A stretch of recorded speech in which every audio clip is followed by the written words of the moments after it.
Lietuvos vaikų teisų gynimo organizacija Gelbėkit vaikus ne pirmi metai siekia suburti valstybinį sektorių, verslo sektorių ir visuomenę prasmingam tikslui – mažinti smurtą prieš vaikus ir tarp vaikų.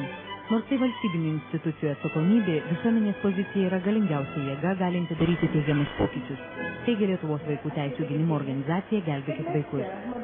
Organizacija džiaugiasi, jog šiais metais pavyko sudominti ir verslo sektoriaus atstovus, kurie pasiryžo aktyviai dalyvauti akcijoje bei skleisti informaciją visuomeniai. Šiemet aktyviausiai įsijungė mados ir stiliaus centras Europa, tarptautinis prekybos tinklas Rimi bei Lietuvos telekomas. Mes siekiame, kad Lietuvos visuomenė ir vaikai būtų išprusę, tolerantiški ir žinotų savo teises. Šios akcijos tikslui mes esame įsteigę telefono liniją, kur žmonės piliečiai gali paskambinti ir paremti šią akciją. Prekybos tinklas Rimi Lietuva aktyviai remia akciją smerkiančią smurtą prieš vaikus.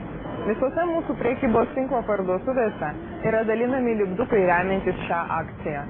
Mes džiaugiamės galėdami mūsų mažiesiems pirkėjams priminti apie jų teises, o tėveliams apie jų pareigas.